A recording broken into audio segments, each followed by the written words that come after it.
Hanggang ngayon, nananatili pa rin ang galit sa puso nitong si Lorena dahil hanggang ngayon, hindi pa rin niya matanggap na wala pang nananagot sa pagkamatay nga nitong si Ino. Kaya naman patuloy siya na umaasa na mahanap din niya ang katarungan para kay Ino. Sa kabilang banda, pinagsasabihan naman siya ng kanyang asawa na si Attorney Constantino na kailangan mag-move on na siya at tanggapin na lang ang pagkawala nitong si Ino. Hindi yung hanggang ngayon ay nagmumukpok pa rin siya at dinadamdam pa rin ang lahat. At naiinis din itong si Attorney Constantino dahil lumalabas siya ng bahay. Kaya naman nagtalo ang dalawa. Sinabi ni Lorena kung siya tinanggap na lang niya ang pagkawala ni Ino, ibahin siya at huwag siyang diktahin na kahit sa pagdalaw ng kanyang anak ay babawalan niya dahil magkaiba sila. At sisiguraduhin niya na balang araw makakamit nga ni Ino ang katarungan na nararapat sa kanya. Matagal na nawala si Attorney Constantino at itong si Lorena. Naging incognito sila, nagtago ng mahabang panahon. Ngunit sa pagkakataong yun ay lumabas na nga sila. Lalong-lalo na itong si Lorena dahil gusto niyang makahanap ng katarungan. Hindi siya matatahimik at sa tingin niya ay hindi rin matatahimik ang mundo nga nitong si Ino hanggat walang nananagot sa kanyang pagkamatay. At dito ngayon nagpang-amat itong si Trixie kung saan ikinagulat niya nang dalawin nga niya itong si Meredith dahil nakokonsensya siya.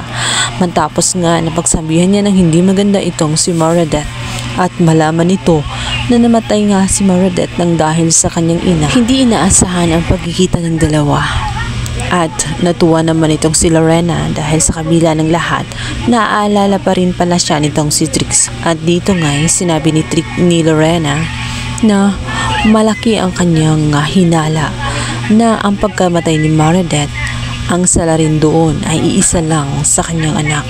Dahil tingin niya ay may nalalaman nga itong si Ino kung kaya't pinatahimik siya dahil ayaw nito na malaman ang totoong pumatay kay Meredith. Kaya naman, nung makita pa lang niya itong si Lorena ay nakonsensya siya ng husto. Lalo't alam niya ang katotohanan. Ngunit pinigilan niya ang kanyang sarili. Ayaw niyang magsalita. Alam niyang mali ang ginawa ng kanyang ina. Ngunit nakakaramdam pa rin siya ng matinding awa dahil kahit anong gawin niya, ina pa rin niya itong si Patricia. Kung kaya't pinigilan na lamang niya ang kanyang sarili at sinabihan na lamang si Lorena na tama na at itigil na ang tungkol kay Ino. Ngunit ang totoo ay kinakabahan na siya at nagmamadali na ngang umalis. At sa loob nga ng kanilang bahay, magtatalo silang muli. Nagmamakaawa ang kanyang ina na huwag ikalat ang sekreto na nalaman niya.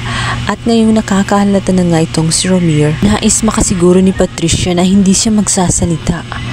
Ngunit diniretsyo siya ng sagot ng kanyang anak na hindi niya ipapangako na kaya niyang ilihim ang katotohanan.